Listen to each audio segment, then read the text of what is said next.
raw, uncut, and unapologetic.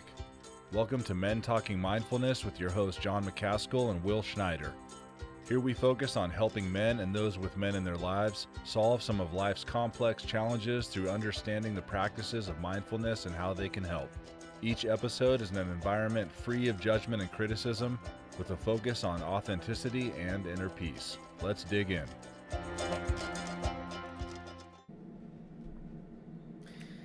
Everything you know today is wrong. That's a quote from today's guest, JC Glick. You might be thinking, what the heck does that mean? I am too. We'll unpack what JC means by this and how it can help us live intentionally. Welcome to another episode of Men Talking Mindfulness, everyone, where we explore the intersections of mindfulness, masculinity, and personal growth. We brought in author, leadership consultant, and retired Army Ranger, Lieutenant Colonel JC Glick, to help us understand and break down intentional living. JC served in the U.S. Army as an infantry officer for 20 years, primarily in special operations and special mission units with more than 11 combat tours. Since retiring from the military, JC has brought his innovative and unconventional thoughts on education, leadership, and resilience into the private sector, working with Fortune 500 companies, international nonprofit organizations, government agencies, the NFL, NBA, and multiple NCAA programs. JC is also the author of a few books, A Light in the Darkness, Leadership Development for the Unknown, and Meditations of an Army Ranger, A Warrior's Philosophy for Everyone. In 2017, he was selected as a TEDx speaker and delivered Rethinking Leadership at the TEDx in Hammond.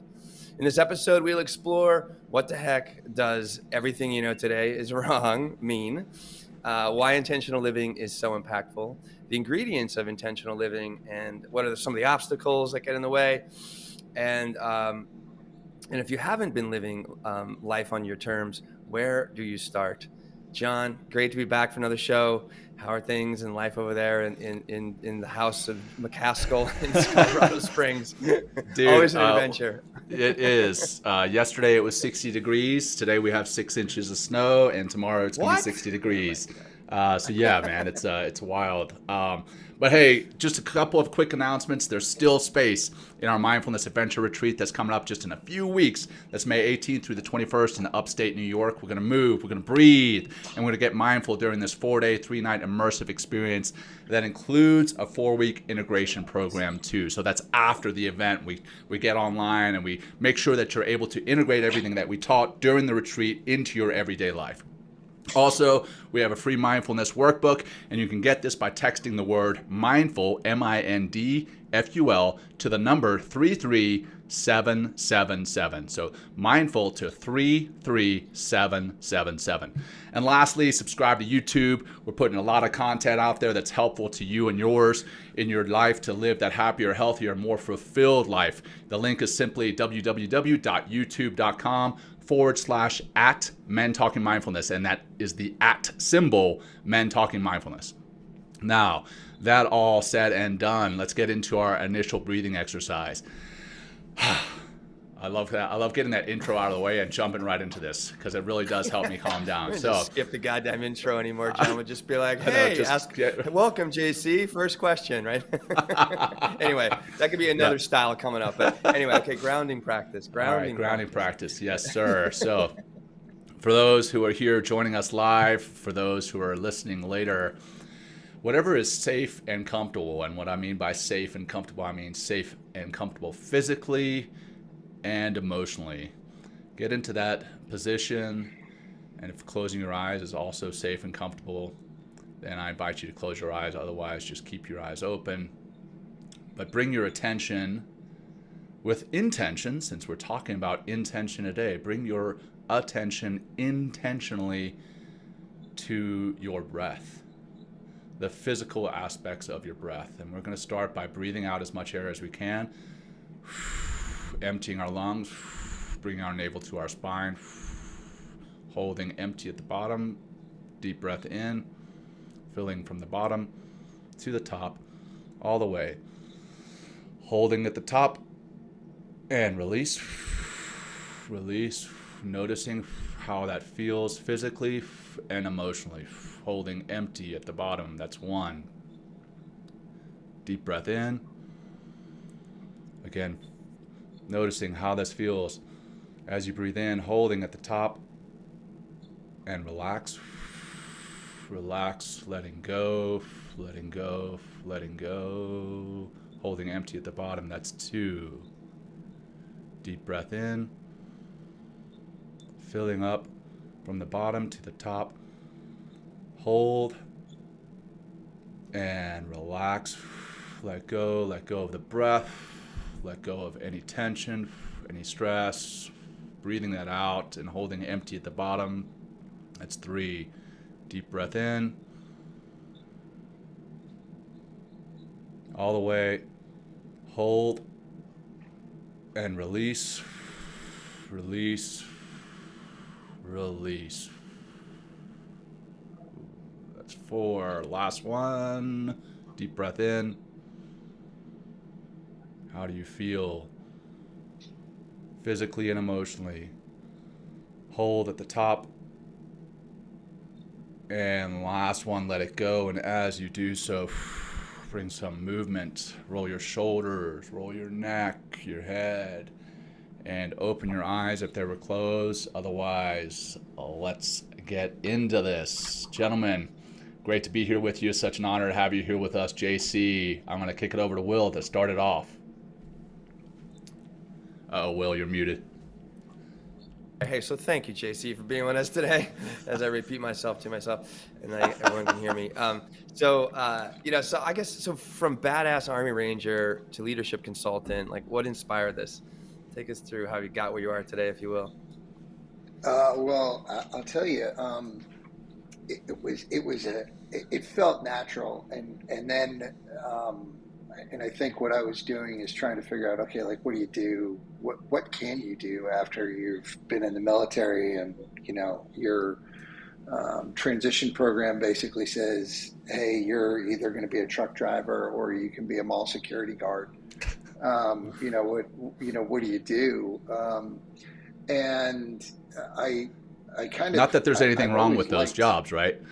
Not that there's anything wrong with those, but it's not for you. I work with a security guard. I work with a security guard company now, so I'm great with those. I don't like being limited to only those 2 choices. For sure.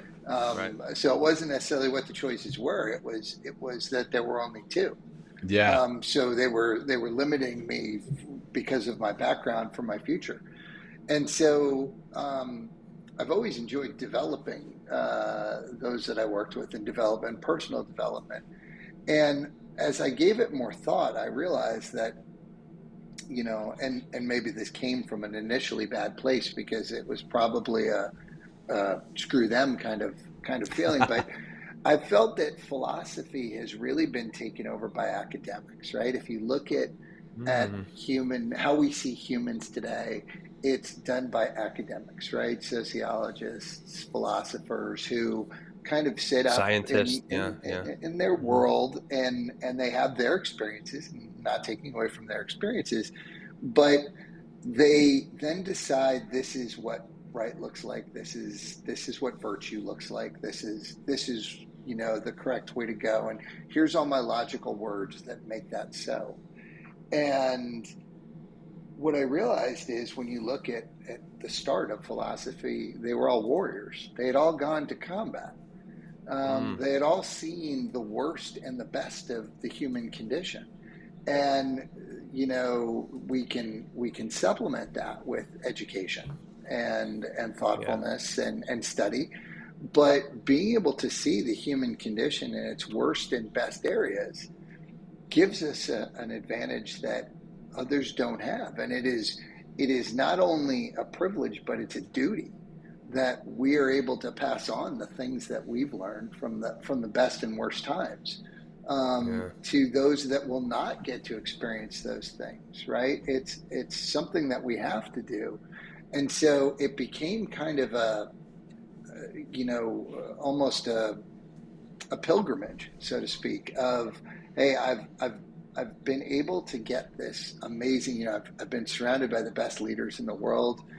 I have learned some of the best lessons. I kind of should tell people about this. To keep it to myself is wrong. And so, I started working with organizations and just being able to provide. There's so much out there that I thought was incorrect based on what I'd seen, like what we thought was right. Hey, you got to lead by example. Well, no, I don't think there's such a thing as lead by example, right? So I've got to explain that to people. So don't use this bumper sticker leadership. And then people get into this like stuck zone. They're like, well, this didn't work and I was leading by example. Well, yeah, that's because you can't lead by example. That's not a thing. So let's talk about what you have to do. And let's talk about why it doesn't work in the way it's said. And what you have to do is set an example and lead. Right, so those they're both good things. You can set an example and then lead, but you don't lead by example. So those kind of ideas, excuse versus reason, all these things that we grow up as young men and women learning and hearing from people, and I've seen firsthand over a decade of combat. Yeah, that's not correct. That's a bad lesson to learn, right? Yeah. We have to help people to understand. So that's kind of how I got into it, and why I continue to stay in it. I've recently moved over and added to it. I'm the chief of staff of a large security company, and again, what I love doing is bringing kind of a unique flavor to this great team, because I was missing. You want to be on a team. And this is a great team. So I get to be on a team with great guards and great executives and a great owner, and then still help kind of share those things that I'd learned, over my life. Yeah. So that was a long answer to a pretty simple question. No, I mean, well, it sounds like you have your own personal philosophy, considering we opened with your quote, "Everything you know today is wrong." So maybe we can, jump into that and kind of unpack a little bit of your own personal philosophy. Is that where that comes from, JC? Like from your experience? So let me tell you where that comes from. That comes from a guy named John Schwartz, call sign Socks, who I know John. So John, John just started working with me again. So he's working at the security company with me as well. And I believe that as military guys, and I think this actually works for everybody, but I know it works for military folks and athletes. We need three kind of mentors. We need mentors who have walked our path and been successful. So former military folks who then went into business and did well. We need just people who have never walked our path, but they did well, right? Just good business people, good people who don't know anything about the military, right? So we need those kind of mentors. And then there's a third kind of mentor that that's really important, certainly in the athlete and military world, is we need mentors who are younger than us. And because in the military, you're constantly being pushed, right? Everybody, and in athletics, you're constantly being pushed by the next generation, the younger generation. They're not just pushing you physically, they're pushing how you think about things. They're constantly questioning kind of what you just came from, and like, well, why are we doing it this way? Shouldn't we do it this way? Or, hey, isn't there a better thing? Or, hey, this piece of technology just came out, why wouldn't you use that? And when we get out, right, who am I surrounded by? I'm surrounded by middle-aged white men, and my wife and my kids and stuff. But John quickly became one of my younger mentors, right? And it's a symbiotic relationship, but the things that he says and thinks, and I bring stuff to him. I'm like, hey, I want you to read this. Tell me what you think. I want to know what his generation is thinking, or the vernacular that they use, or whatever, so I can continue to stay relevant, right? As opposed to being the old guy who's no longer relevant. So we were having a very philosophical discussion one day, and John is like one of the smartest guys I know. And he said, we were talking about, and I specifically remember what we were talking about, we're talking about the cognitive ability of animals, right? Because that's what a bunch of guys talk about is cognitive ability of animals. And I was saying, like, it's amazing that a few years ago we thought the only animals that use tools were primates. That's the only animals that we thought used tools. And in 5 years, we now believe that almost every animal on Earth uses tools. That's amazing, right? That's amazing that we thought that. And then, so we were talking about that, and Sock said to me, everything we know now is wrong. And I went, holy cow.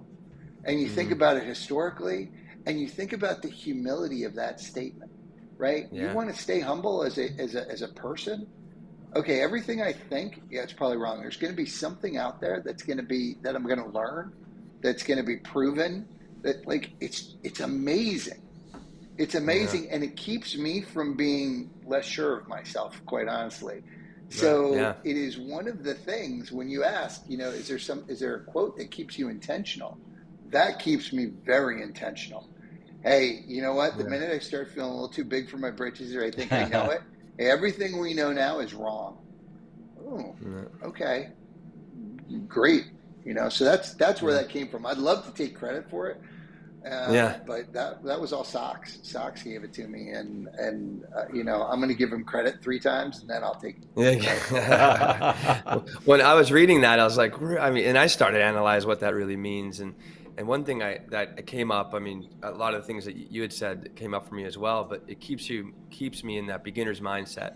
So instead of being a know-it-all, right, we can be a learn-it-all. Like, I can learn new things. I could be flexible. Like, be more fluid in the moment. Like water, and just kind of adapting and adjusting instead of being like, stone and just rolling and destroying everything in my path to get my way.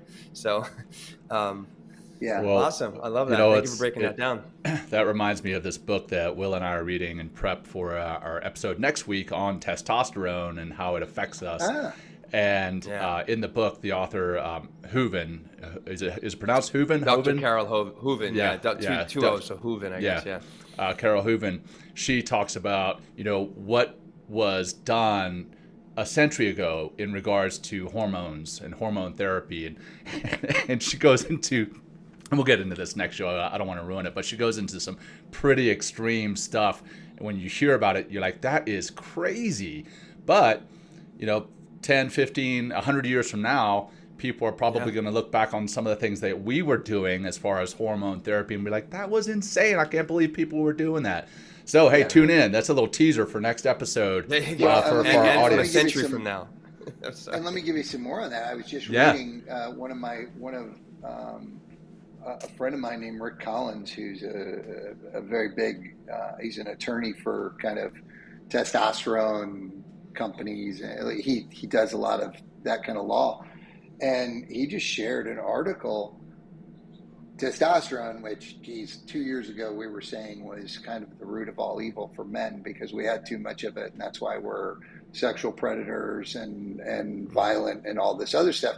Turns out that correct levels of testosterone actually help our ability to socialize in a meaningful and thoughtful and connective way.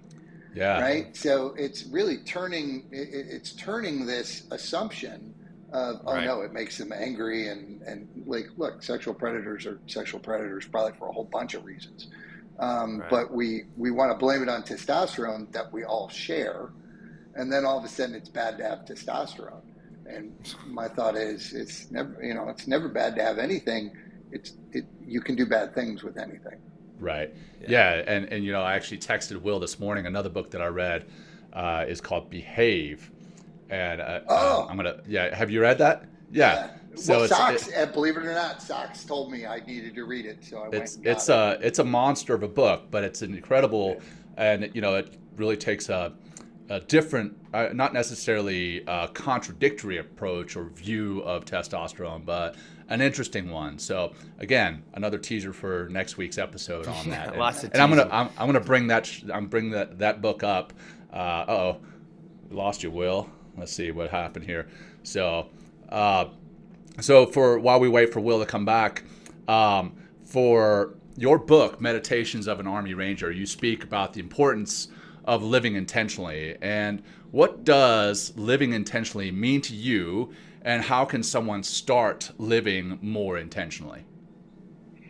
So I think, and again, I'm a big dork, right? So I think that you have to. I can tell, JC. You're kind of we you're vibing with John and I because we're reading, we're we're texting books to one another today. Like, so welcome to the nerd crew once again. Here we go. so to live intentionally is to live with intent, right? And the word intent is really about purpose and about a vision for the future, right? So what am I trying to get to? That's where the word comes from. And so to live intentionally is to know, hey, this is what I'd like to try to be, right? It's aspirational always. And it's about being absolutely diligent in that, okay, I am trying to be a better person. I want to be a better partner. I want to be a better husband. I want to be a better father. I want to be a better teammate. I want to be, I'm developing, right? Whatever your, those are kind of mine. And I think if we ask around, that tends to be what people believe they want. But to live intentionally towards that goes against the lizard brain, right? Goes against this lizard brain that's about keeping you safe and is afraid of everything, and reacts, doesn't respond. So what you have to do is, and again, I'm a big believer in, it's okay to react. It's okay to react. But what you've got to do is shift that lizard brain reaction into the prefrontal cortex, where complex decision making happens. And then you have to respond, right? So the goal is, hey, I don't react, I respond right away, or that reaction happens in a split second, and then I go, oh, wait a second, it's not, that's okay. The problem comes is we react, and then we don't make a deliberate move to the prefrontal cortex. And so whatever our reaction is becomes our reality. And that reality then is based purely on reaction, right? So is it reality? Well, it's a reality, but is it truth? It's a truth, but is it the best truth? Yeah. And so I think living intentionally is being really deliberate. And if I'm trying to be a better man, well, am I responding to things in a way that a better man does? If I'm being a better father, am I being thoughtful in my response when my kids have some wackadoo idea and I'm like, okay, it's a wackadoo idea. How do I not go, well, that's the dumbest thing I've ever heard. Don't do that. Or am I being responsive and going, well, tell me more about why you think that is. Exactly. And what's funny is everybody thinks that when you're that kind of individual, you're deliberate and intentional, to, like we said earlier, different words, that you're soft. And I don't think there's anything soft about me. I think there's a difference between being soft and being thoughtful. I would like to be thoughtful. I don't want to be soft. And I think that it's okay to not knee-jerk react to everything that comes down the pipe. Right. We talk about that so often here on the show. And we had a whole episode on reacting versus responding. You talk about the prefrontal cortex, that executive function and the complex decision making. And it's like, I was literally just leading a workshop. I mentioned this in a workshop yesterday. It's like, how do we get there? And it's being, getting to know ourselves in an intentional way and using our body, and our breathing to help ground us. If we have no shot of being thoughtful, being mindful, being intentional, right? If we don't start dealing with like the amazing engineering that we have with our breath and, breath in particular, and beginning to get intentional with our breathing, and instead of, popping off to whatever, punching somebody in the face or telling them to fuck off or something like that, it's just like, no, like I can entertain this idea. All right. And instead of, again, talk about perception, instead of life, everything being perceived as a threat, perceived is the key word. It's like, no. This is an opportunity, So yeah, thanks for bringing that up, because that's kind of where, is that where intentional living kind of starts? I mean, you mentioned kind of a macro, like, goal orientation towards intention, but I guess there's also is there a micro side in the sense of, like, being intentional, moment to moment, day to day, hour by hour, if you will? So you're speaking my language now. In Mm-hmm. fact, this is, I think, how this all came with John is if you come on the podcast, what would you want to talk about? And I had an epiphany, and it's like a few months now. It's probably 4 or 5 months old, but it still feels new to me. I was thinking about the harm of the good and the bad of, like, social media, and one of the things that I see all the time is, and I talk to people about is, well, I got to find my purpose. I got to find my purpose. I got to find my purpose. And we think that our purpose is some grandiose thing, right? It's romantic. It's heroic. Yeah. It's this bit, like, my purpose. Yeah. And what I realized is we're looking at the wrong thing. Our purpose is in every single second. My purpose right now is to talk to you. That's my purpose. That is what I am here for, and I'm going to do this as well as I think I can. And this will be my purpose. And when I'm done doing this, I'm going to go walk to another meeting. And during that, I'm going to find purpose in every single step.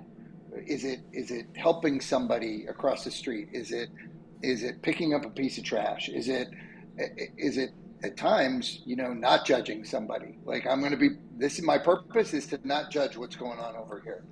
Right? I mean, we think that our purpose is some grandiose thing. And I think what we have to do is not find our purpose, but build purpose in every single second of every single moment of every single day. And that is the micro of it. And when we do that, I had this phrase come to me, and it sounds so glib. I really need to come up with something better, because it sounds not good. We'll let you know. We'll let you know, JC, if it's glib. Go ahead. No, trust me, it is. Happiness is a choice. And look, here's the thing. When I'm searching for purpose, if I'm trying to find my purpose, I'm probably not happy, because I'm on some, like, I'm looking, I'm unfulfilled, right? I'm not feeling whole.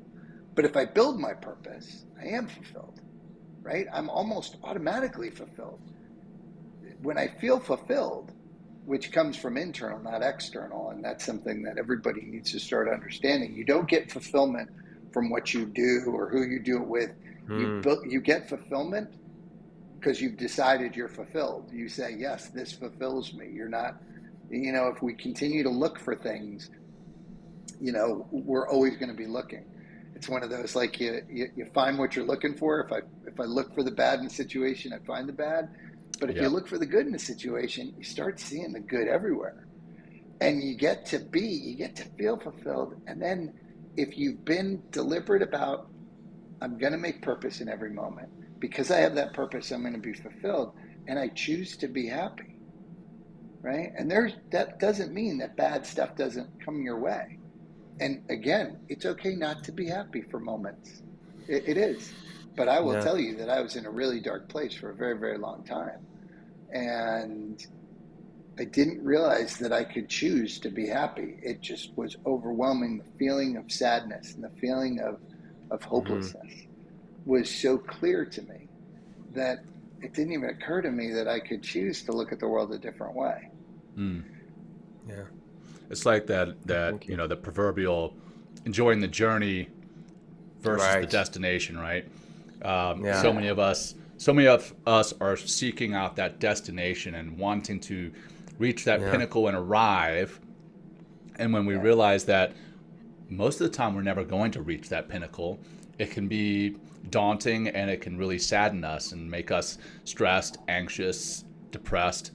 But when you do exactly what you're saying, is you find beauty in every single step of that journey. Yeah. It's just like a hike, right? I mean, I go on hikes here in Colorado all the time. If my kids ask me, where are we going? We're not going anywhere. We're hiking just to enjoy the journey. We're hiking to look at this leaf, Right. at this view. And, you know, you're talking about walking out from this call today and going to your next meeting and finding purpose in every single step. But my question to you, JC, is what is the most common obstacle that gets in the way of finding purpose in every single step, of living that intentional life? Yeah, me. And what I tend to do is blame it on other outside forces, right? I'm frustrated with somebody at work, or I'm frustrated with a kid, or it's always me. It's me, and no one makes me feel a certain way. An action causes a reaction in my brain, and then I get this emotion, and I allow emotion. And look, emotion's good. I'm not saying bad things about emotion, but when we allow emotion to drive us, man, being happy is going to be, first of all, you're either going to be really happy or really sad. So you're going to have these huge hills and valleys, right? Right. And you're allowing others to control you. And I need to control me. And so I get my own way, and I forget that like, hey, I'm in charge of this. I get to pick how this feels. I get to decide, you know, how this responds. This is in nobody else's. This is in nobody else's realm except for mine. And so my biggest obstacle, it's me. It's always me. Yep, I like that. I'm gonna blame it. I'm gonna blame it on you too, JC. You are the obstacle in my. I was thinking the same thing, John. I'm like, oh my God, I'm off the hook. JC is my problem. I just met him. He's my freaking problem, right? That's it. Thanks for hanging yourself out there for us, JC. It's all right. All right, well, I mean, we'll go back over to you, man. No, that also, you know, so that's really, you know, taking a sense of ownership for ourselves. Right, and that's so that's intention right there. You know, can you explain this concept and how, you know, and how it relates? Like, I mean, you kind of touched on it, but go a little bit deeper. It's like, you know, maybe how do you develop, you know, that ownership? How do you, you know, develop like, okay, I'm in charge of my experience? Where does that come from? Yeah. Well, it comes from fucking up a whole lot and realizing that you created all your own fuck ups. 100%. You know, I'll tell you, and it probably doesn't come from the best place. And now that you're asking me to think about it, it probably comes from a place of ego. And it comes from this idea of, look, I'm not going to allow things to happen to me. Things are going to happen, and then I'm going to respond or react. Right. Things don't happen to me. Things happen. And it's not about me. It's about they happened. Okay, now I'm in this situation. Now what do I do with this situation? Which probably has, you know, it's this balance of ego and lack of ego, right? So not thinking that the world revolves around me, but also wanting to take ownership of how I respond. Which, you know, and again, it's never to shame me, but it's always to say like, oh, I could have handled that better, or I can't believe, you know, and I still don't get it right? Like I'll be watching a movie, and you know, I'll cry, and I'll be embarrassed, and my wife's like, what's wrong? And I'm like, oh, I shouldn't. I'm sorry, I'm crying. Why would you apologize for that? Like what? Like because we have been because the thing that's amazing to me is we have been conditioned our entire lives to do all these negative things, right? To apologize for showing emotion, right? A healthy emotion. That's a healthy emotion to be moved by something in a positive or negative way and shed a tear. It's not like I'm beating my wife because I got angry at this football game. This is a positive emotion. And we've been trained, just like we're not trained to collaborate, right? I talk to CEOs all the time. What's the number one thing that they want? Well, my people don't collaborate. Well, yeah, because we spent 21 years teaching them not to collaborate. Your work is your own. Keep your eyes on your own paper. Don't ask your friend for help, right? Yeah. And then we get out in the world where nothing's individual in the world. It's only academia where things are individual. Everything in the real world, yeah, is collective. And That's interesting. Never thought about it that way. Right? So we need to be collaborative, but it's hard to train that out of people. I don't know that we can ever, shared success. You get A's and you get a B and you get a C. Yeah, that doesn't happen in the real world. You either get the deal or you don't get the deal. Yeah. And I think that, we have been conditioned over time to be kind of antithetical to what we're supposed to be. Yeah. And I agree with that. and I'm very fortunate that I have the ability to think about these things when I recognize that most people don't have the time to think about these things. They don't have the luxury. It is a luxury. Well, I mean, I think you're also very intentional about thinking about intentionality, right? Like it's something that you do. It's part of your DNA and it's just kind of part of who you are. But you can create that space in your life. Like,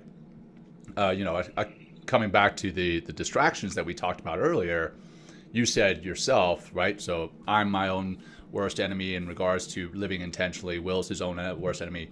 Our listeners are their own worst enemy. But what is it that that we're doing to ourselves? Maybe it's cruising through social media and watching a million YouTube reels or Instagram reels or whatever they're called, and we burn through that time, and then we're like, oh my gosh, I just don't have enough time. I don't have the time that JC has in his day, right? But then when you really do that time audit and you look at how you spend your time, right, you may find the time to intentionally be intentional, which I don't know if that makes any sense, but talking about that and people's priorities, you ask people, hey, what are your personal priorities? What are the organization's priorities? And, often you'll get, my spirituality, country, family, God, country, family, right? That's kind of how we lived in the military. So many of us use some form of that. But in actuality, what I saw was team. Yeah. God was somewhere else, and I'm not saying that it's any particular God or any particular religion, but it was somewhere else on that list, if it was even on that list. And then family was like way down below, but they would always say God, country, family. Living your priorities versus having your list of priorities, they're very rarely the same thing. So how can we prioritize intentionally what is important to us in our lives and allow or align our actions with those priorities? How beautifully that was said. I think it's odd that we have priorities without having goals, right? I mean, if you're doing strategy, whether it's a military strategy or a business strategy, you got to figure out where you want to be first. Like, okay, what am I trying to get to? And then whatever I'm trying to get to, that tells me what my priorities are. And if where I'm trying to get to changes, then my priorities should probably change. So to have set priorities that don't align to objectives doesn't make sense to me. Like, you have these priorities, okay, are they helping you get to your objective? And if you feel they are, well, then I guess they're the right priorities. But the first thing, before I ask anybody for their priorities, I go, where do you want to be? And people will be like, well, what do you mean? Like in a year, in 5 years? Sure, whatever. I don't care. Where are you going? What's a thought? What are you trying to become? It's different when you're 20 something, when you're 30 something, at 52 now, I'm a guy who goes, I really like to be healthy, and I'd really like to be happy, and I'd really, like be self-sufficient later in life. So then my priorities have to be physical fitness. right? My priorities have to be keeping my mind sharp. Like, so those are things, your priorities have to come. So the first thing is, and again, it's not a place like I want to be, this multimillionaire living on billionaires row. That's not the objective I'm talking about. The objective I'm talking about is, hey, like, what type of person do you want to be in Mm. 6 months, a year, and work towards that. And Mm-hmm. that should determine your priorities. Now, for those who are very spiritual, um, maybe that keeps, your God right there.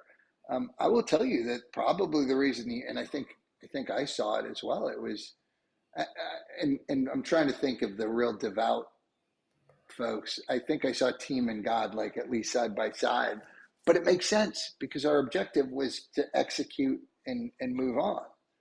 So it absolutely made sense that the team and God would be together. And in my mind, I think that's what God would want.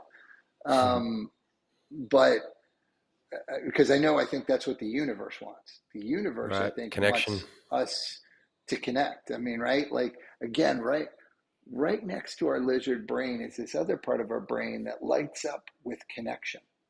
That means Yeah. connection is a human requirement. We have to have it. Mm. So to me, everybody gives you a hard time about, well, you're a people centric guy. It's always about people with you. I'm like, not with me. That's the That's world. everybody. It's about Mm-hmm. people. Yeah. What, like, so how do we develop ourselves? Like, I enjoyed your TED talk about leadership. And, how do we, and I think leadership's, obviously good leadership's very important in the world.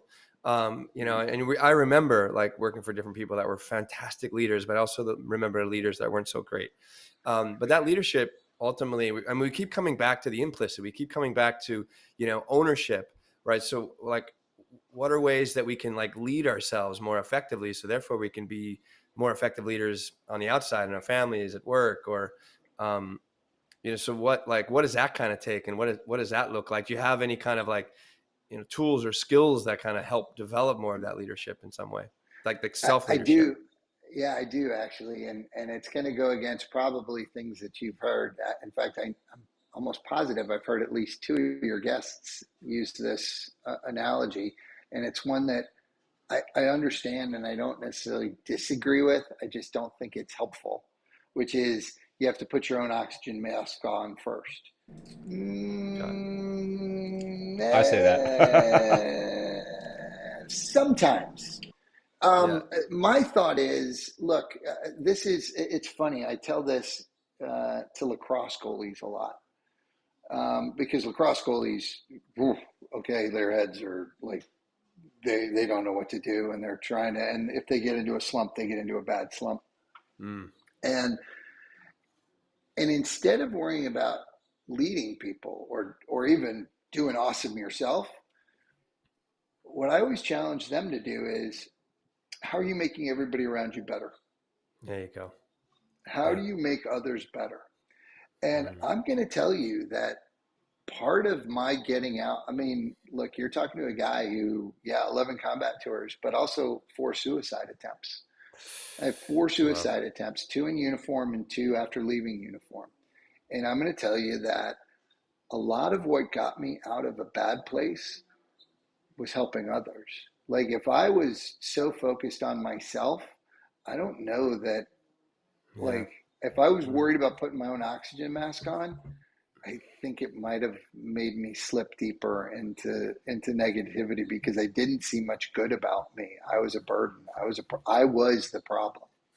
And Mm. so Yeah. saving myself was not as good as developing these relationships with people and really seeing an impact on, hey, I can help others. I can, it's funny, and it happens in the veteran community a lot. It's something that I think clinicians need to think about because a lot of clinicians say the same thing, but they're like, oh, we can't get any veterans out to this event like horse ability or something like that.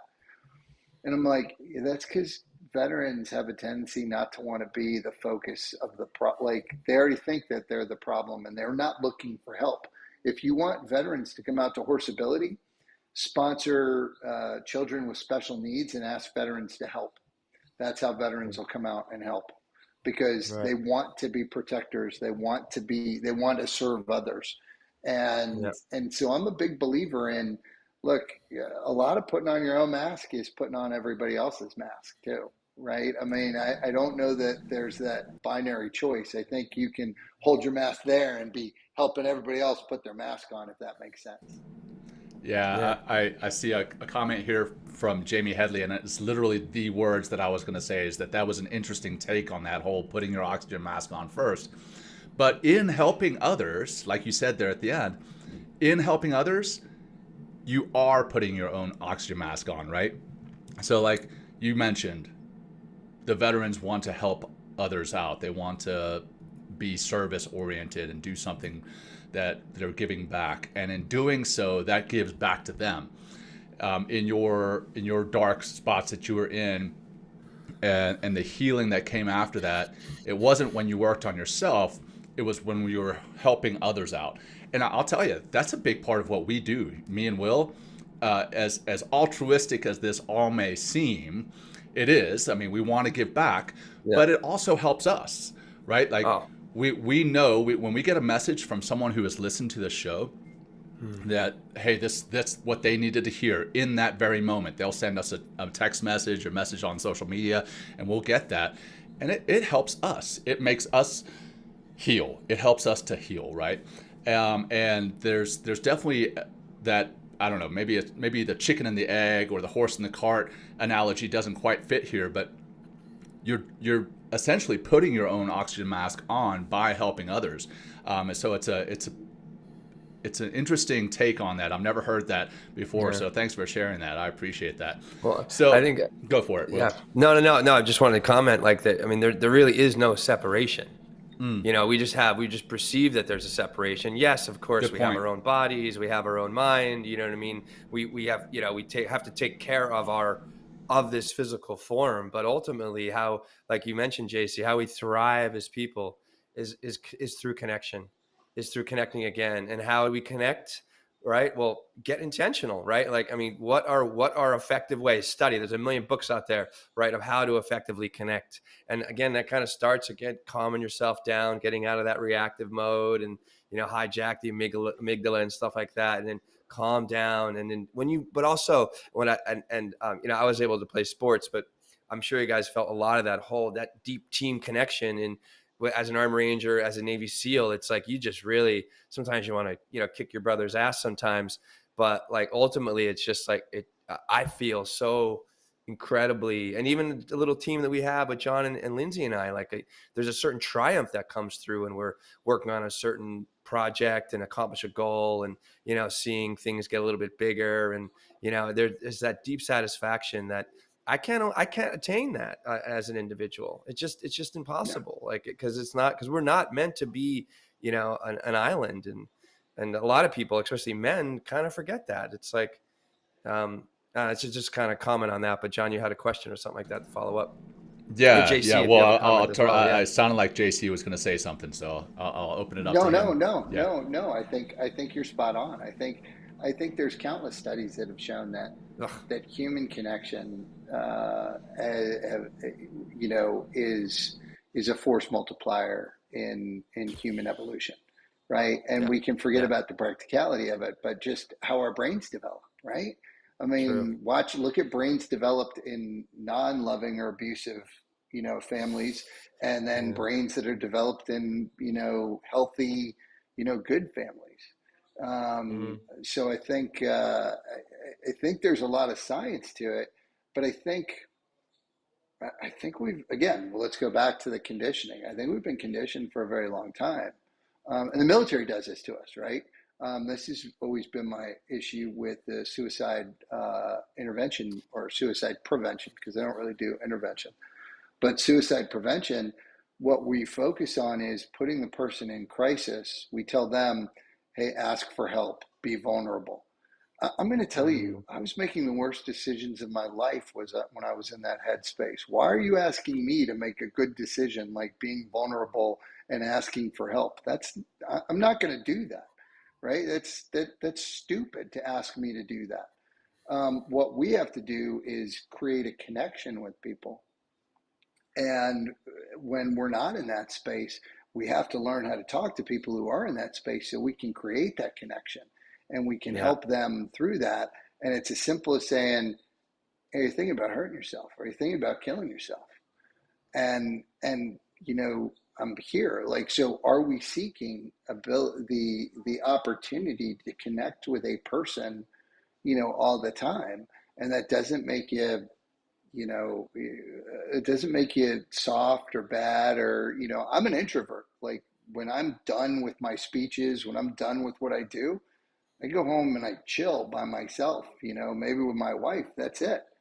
But I still require that connection. It is, I mean, it's a universal duty that we have. Yeah. Yeah. So I'll jump, like, talking about connection. How can we apply these principles of intentional living in our relationships, whether that's a work relationship or a relationship with a loved one, our family, our friends, our coworkers? How can we apply that intentionality into those relationships? Wow. Well, I'd like to say I had the answer to that. I can tell you what I try to do. Intentionally. Intentionally. What gets us into the grip, what gets us into the problem is we react to the situation, right? We react to something our spouse says, we react to something our children do, we react. And so I had a great teammate, a guy named Joe Vega, who was in asymmetric warfare group with me. And we were talking about,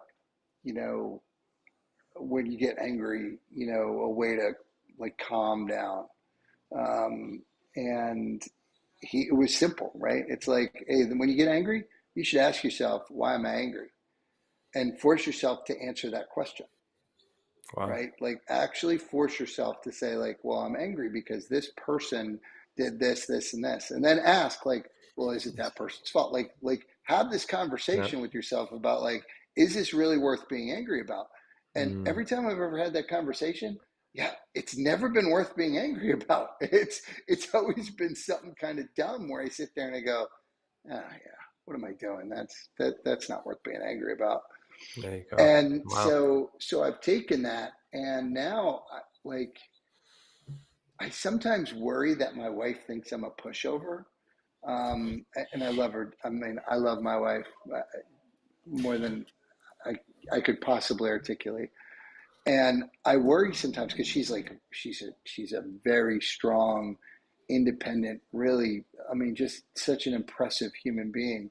And I sometimes worry that she thinks I'm, like, soft because, like, I don't care that much about certain things. Like, she's like, well, I want to do this. I'm like, okay. Like, well, what do you want to do? I don't care. That's fine with me. Like, I'm good with that. Like, I don't feel strongly on most things. And I don't, because I've decided that whatever, my relationship with her is way more important than anything I feel, right? And the things that she's asking me, they're not immoral, unethical, illegal, or unsafe. They're just different. Like, who really, like, why is that a bad thing or a big deal? And that goes back to that humility. I think it's about going, like, man, all right, I get my back up a little bit. Like, she says something that maybe I go, ooh, that hurt my feelings a little bit, or ooh, like, what? And then I go, well, wait, was she trying to hurt my feelings? Like, she's not a passive aggressive person. If she was trying to hurt my feelings, she'd just tell me, like, hey, you suck. Like, so you sit there and you're like, oh, this is, again, we go back to, it's me. I'm the, like, I'm the problem. Mm-hmm. Yeah, a lot of the time, that anger can come. And the solution, right? Which is why therapy is so great, right? So many of the times I go to therapy, which I still highly encourage and I attend regularly. my therapist just leads me to something that I already knew. I uncovered the answer myself. But coming back to your anger there, JC, a lot of the time that anger is because we've been shown a blind spot, like maybe a chink in our armor. We've been like, we have that mirror shown to us, and now we're embarrassed, and we take that embarrassment and turn that into hurt, and then we take that hurt and we turn that into anger. It's kind of the anger, and Will and I think just in our first season, in our first few episodes, we unpacked anger, and most of the time anger is like a secondary or tertiary response or emotion. It's not even the first one. We get there by going through multiple levels. It's pretty wild if you just stop and you realize, okay, I'm hurt, and I'm hurt because she showed me a truth about myself that I wasn't aware of. And now you're being intentional, coming back to the whole topic of the show, you're being intentional about noticing that and keeping it from going to the next level, or if it does go to the next level, bringing it back down and saying, okay, well, I'm angry, but I'm angry because I was hurt. Okay, now I was hurt because she showed me something that I was unaware of about myself and I'm embarrassed about. Okay, so what can I do to change that? So intentionally noticing and then maybe working on that weakness or that blind spot that you have. I think that's critical for that intentionality in a relationship. So thanks for bringing that up, brother. I appreciate that. Yeah. What about just fear get in the way of intentional living? So funny. I was just going to say, I think anger comes from fear. I actually think that so this is the thing is, and again, men don't talk about fear enough. Fear is a constant. It's a constant. It never goes away. It's always in the back of your mind. Your brain is always looking for the saber-toothed tiger that's going to pounce on you. It is constant. It never goes away, and you can't destroy fear. You can't. It's always there. All you can do is create something better than it, and that's courage. And you can't have courage without fear. So fear's got to be present. And I think that a lot of anger and sadness comes from fear. Right. And then you've got to decide, okay, so what am I afraid of? And that's a hard question. Right. So whenever I get mad at somebody, I go, okay, what am I afraid of here? Like, what do I always think about, like, is there something I see in this person that I don't like? And I know I have the same trait and I don't like it in me. And now they're displaying it and that upsets me. And I'm afraid that this is how I come out to other people. Right. So, okay, what is it? It's not that person. That person's just being them. So how am I taking everything there and translating it into this? Yeah, I think fear is now my buddy, Tony Blauer, talks about fear a lot. And I think that what we can do is we can harness our fear and understand it and start to go, okay, yeah, I'm afraid. Now what? So what? Now what? Okay, let's move from that. And how do we move forward from that? And Tony's got some great pieces that really get people out of that fear loop that exists. And that fear loop then takes us into the spiral. And he's really got some really great thoughts on, okay, well, here's how we do it. And because here's the way the brain works, and here's how we can do it as humans. So I don't know if you've ever talked about having Tony on, but he's a terrific. He's got some amazing thoughts on this. Yeah, we've done a show on fear, so maybe we'll have to do a second one with him on. That'd be great. And when we talk about fear, there's the physical fear, but then there's also probably more often fear of failure or the fear of the unknown, right? Quite often, people won't do something because they're actually they're fearful of the success they may have, not the failure. And they don't get started because they're like, oh man, what if I am successful? Then it's going to take off, and then I'm going to have more work. I'm going to have more effort. I'm going to have to put more effort into maintaining that. It's just going to take too much time and energy, and I'm afraid of that. So there's different levels of fear. And while you were talking about fear, you may have noticed that I was smiling. I sent this video to Will maybe 2 weeks ago. It's a video of my two of my kids. I've got 3 kids, and 2 of them my daughter, who is older, and then my son, the middle kid. And we have this like plastic climbing mountain in the basement, and then this giant bean bag. And my son, he's younger than my daughter, but I won't necessarily say braver. Sometimes I think he's just sillier and just throws caution to the wind faster. He's more reckless. So he climbs up on top of this mountain, and like he jumps into the beanbag. And I won't say he had no fear, but he kind of overcame the fear faster. And so he, as the younger, is like encouraging my older daughter to jump off this plastic mountain into the beanbag.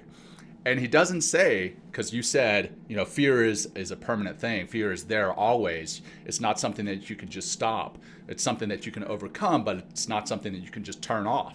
And he didn't say, don't be scared. He said, you can do it. You can do it. It's okay that you're scared. And I was like, man, this is a little boy saying it's okay that you're scared to my daughter, who eventually, the other very proud dad moment, she stands up on top of this and she puts her fingers together like this and she takes a deep breath and she says, I can do this. And then she jumps off, and it was awesome. And I videoed it from like behind the wall, so they didn't know that I was there. But it's one of my most proud dad moments of all time. Like my little boy encouraging my oldest to do something that she was scared of. Has nothing to do with the show. Maybe they were living it intentionally. I guess that's what it has to do with the show. Yeah, but I had to share that anecdote. Absolutely. So, yeah, go for it, Will. I know you had something. No. I would just thank you for sharing that story. I mean, it's just like, that's so much of God. It's like, that's where it can really start. And I think it's a great example, John, of like, taking that breath. Courage is acting in the face of fear. And just like, the only way you're going to, one thing I've seen, JC, as far as fear, it's like thinking, like, just imagine we have this amazing capacity for imagination. And then use that amazing imagination, or ability to imagine what's on the other side of that fear. What's the door that's going to open when I get on the other side, when I overcome what this perceived obstacle, when I step through, when I literally take action courageously and act in the face of that fear. It's like a whole new world can open up, and that can just kick off a whole nother cascade of events where, you're living life more intentionally, you're living life more passionately, you're walking the path instead of, we mentioned earlier about, how do you walk the path? It's not just walk the path. Yes, of course. But like, how are you placing one day in front of the next, like one foot in front of the other? And it really, if you're going to be all sad and bitter, and it's like, well, what do you think is going to show up on that path, right? A lot of sadness, a lot of bitterness, or if you're walking with joy or happiness or curiosity, you're going to find those things in the path as well.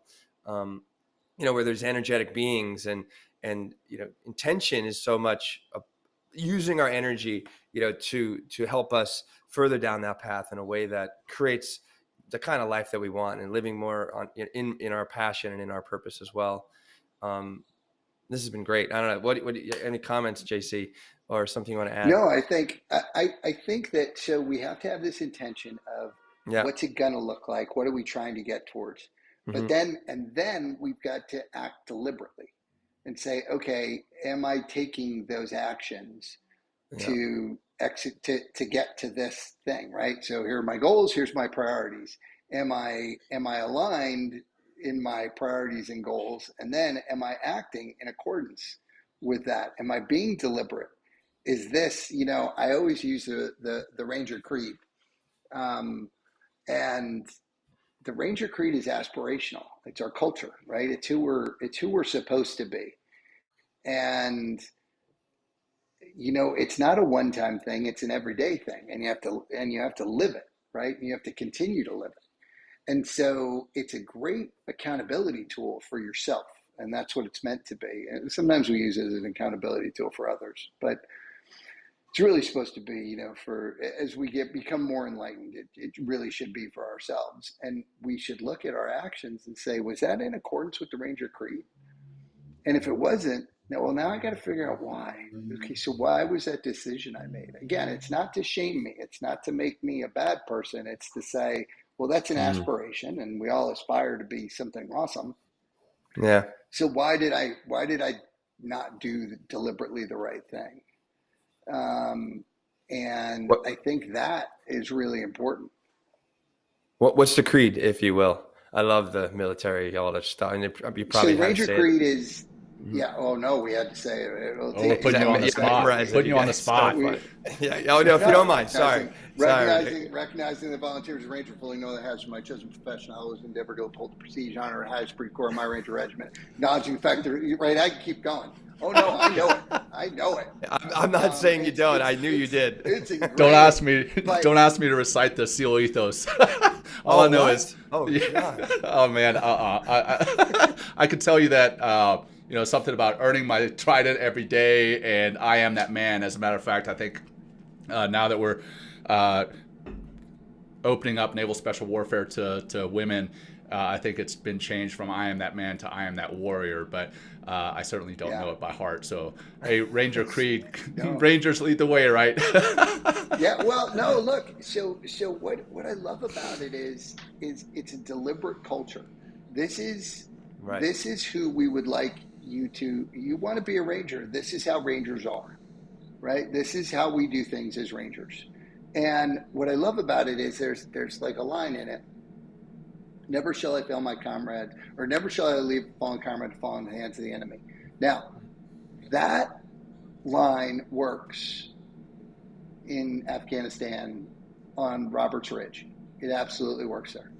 You know where else it works? In downtown Savannah, when your buddy goes off and, hey, we're going to go to the next bar. And the guy's like, no, I'm going to stay here with like these girls. And it's like, nope, you're coming with us. Right. So it's this way of being like, are we trying to be the best we can be? In the spiritual world, I think people, or in the Christian world, people aspire to be like Jesus. That's a great aspiration, knowing you're gonna fail that. Like that's not gonna happen. But you should absolutely, it's a good aspiration, right? And the Ranger Creed is our aspiration. And I'm gonna tell you, I failed the Ranger Creed, I don't know, 3 or 4 times a day. But I now know what the rules are where I failed, because I can measure my action against, well, wait, what's the Ranger Creed say? Oh, it says this. All right, well, you know what?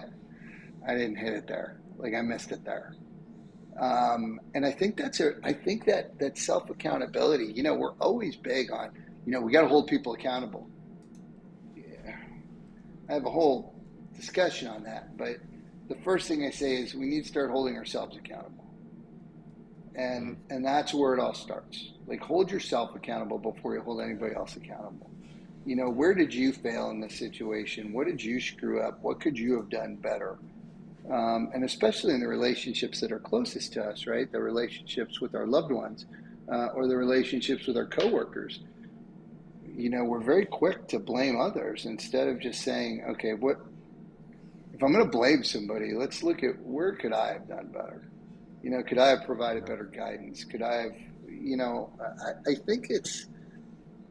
I think you can be self-aware without beating yourself up. I think you're allowed to go, I jacked that part of it up. And quite honestly, you can you're going to, I just gave my youngest son who graduates high school this year. He just interviewed me for his leadership class. And he asked me about failure.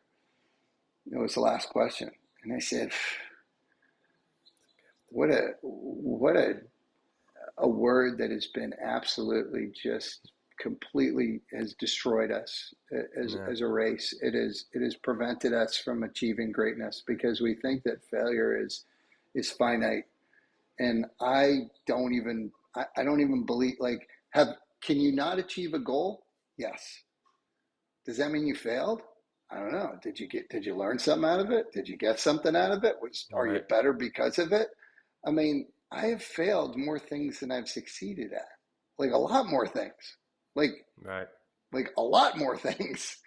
And it's developed me into the person that I am. And I don't think I'm a failure. And life isn't about failure. Life isn't pass fail. It's not a graded event, and it's not pass fail. What you're trying to do is walk a path. You're trying, now you get to determine what that path is. For me, I'd like to try to walk the best path I can. That said, I'm probably not going to walk the best path. I'm not going to be Mother Teresa. I guarantee you that. But that doesn't make my path bad, right? I'm not gonna be, somebody who gives up all my possessions, and like, I'm gonna walk my path, and I'm gonna try to do what I think is good in that path to get to my objective, which is to be as good a person as I think I can be. You know what? Maybe let me change that. As good a person as I want to be. Because I probably can be better, but I probably don't want to be in a bunch of those situations, right? I mean, I don't want to give up all my possessions and distribute my wealth across everybody. So that's probably a really good thing to do. I don't want to do that, right? Yeah. I mean, You're being honest, man.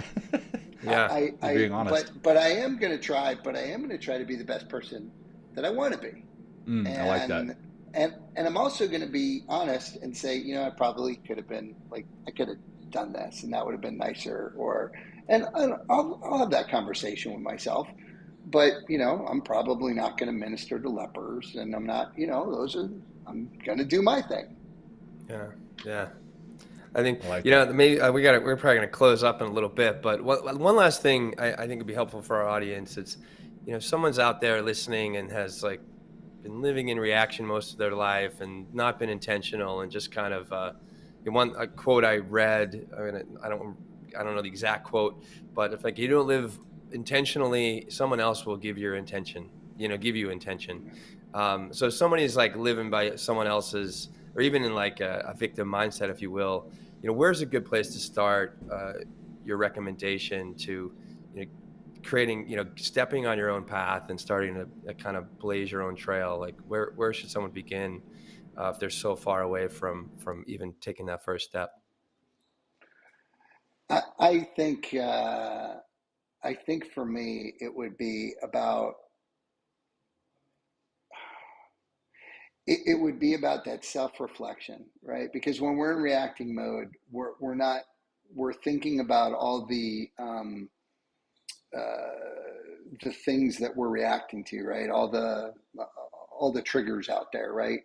As opposed to, wait, hold on, where am I? What's my role? What's my accountability, and what's my responsibility? And we're very quick to point out others' accountability and responsibility, but what's mine? Where do I live in this? And I think that the minute we get in that grip, right? Myers-Briggs talks about the grip. When we're out of our comfort area and we're reacting, we're in the grip. The minute you're in the grip, you got to go, hold on. What brought me here? What is it that I did? I chose to respond to this, right? I chose, the guy cut me off, and I chose to flip him off. Like, I did that. Like, he didn't make me flip him off. I could say, well, his action, I had a bunch of choices after that action. I could have just been like, oh, I guess he's in a hurry, or, oh, he'll probably wrap himself around a tree, right? I told you I'm not that good a person. But I have a bunch of choices, and I chose one of them, and to own that, and to love that, like this freedom. That's freedom, right? To admit that, look, I had a bunch of choices. That's what I chose, and that's why I'm here. Yeah. There's nobody, like, we are presented now. Unfortunately, the farther we go down the reaction train, the fewer choices we are presented with, until, I would argue, until we don't have a choice, right? Until the choices become, I think of, because I'm certainly empathetic to understand people with substance abuse problems. They're in a place where they've lost their freedom. They don't have the choice anymore. But a bunch of choices got them there. Okay, and we do have to address that population. I can't just say, like, pull up yourself by your bootstraps, and like that's bullshit. You can't do that. But what I do have to do is I have to say, okay, a bunch of choices got them here, but now they're in a place where they have no choices.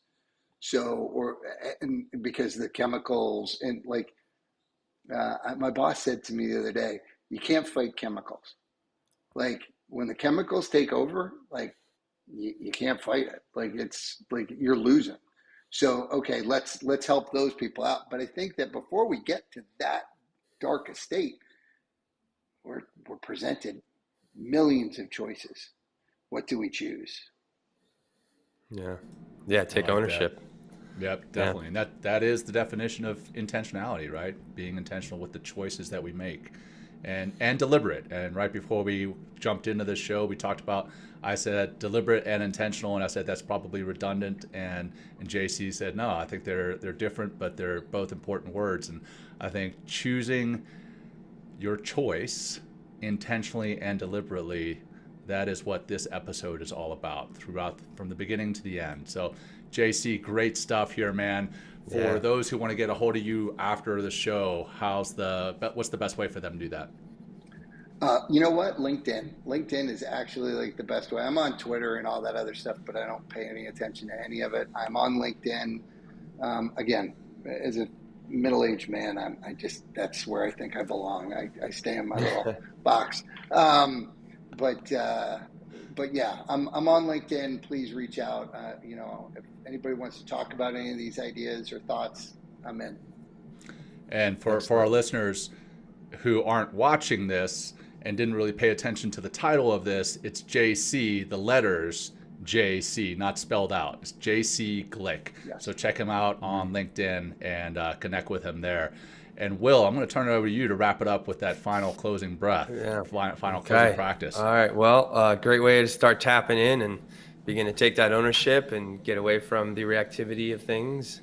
And again, take that ownership is to start by just finding your breath. This could be where your path or your first couple steps in the path of intention could begin, just by finding your breath. We're just going to do 5 breaths.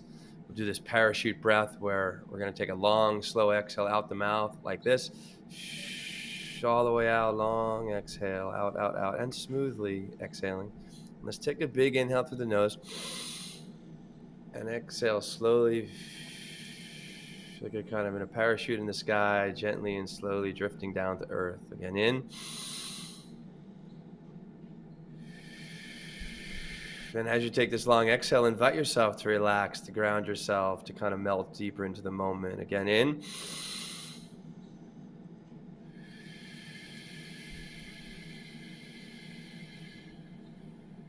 Two more in. Exhale.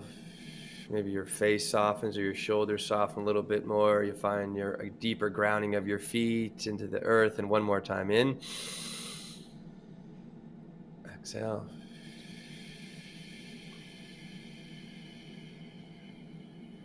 And just take a moment and just notice if that's changed anything, if you feel a little bit different, just by taking 5 breaths and using the breath as a tool, getting intentional and understanding. If you listen to our show a while, we talk about it quite a bit, like how incredibly profound the breath is to your nervous system and to your mind and to how you're going to show up in the world. So open those eyes when you're ready. JC, such a pleasure having you today. Thank you for sharing your wisdom. I really enjoyed your contrarian viewpoints on different things. So I really thank you for that. We need more voices like that out in the world like yourself. So that's awesome. Thank you. Amen. John, anything else? Yeah, brother. JC, always good to have you. Good to see you, man. Look forward to, future talks and you and Will getting together there in New York City and seeing what comes of that. And for our audience, if you enjoyed today's episode, if you know anyone, friends, family, colleagues who could benefit from hearing or seeing this show, please share it. Share it in podcast form. Share it on YouTube. Share it wherever you see it or wherever you hear it. We would love to get this word out there and what JC is teaching about intentionality. We appreciate you guys, and Will and JC, I appreciate you too. Until next time, peace. Thanks, everybody. Thank you for joining us today. We hope you walk away with some new tools and insights to guide you on your life journey. New episodes are being published every week, so please join us again for some meaningful discussion. For more information, please check out mentalkingmindfulness.com.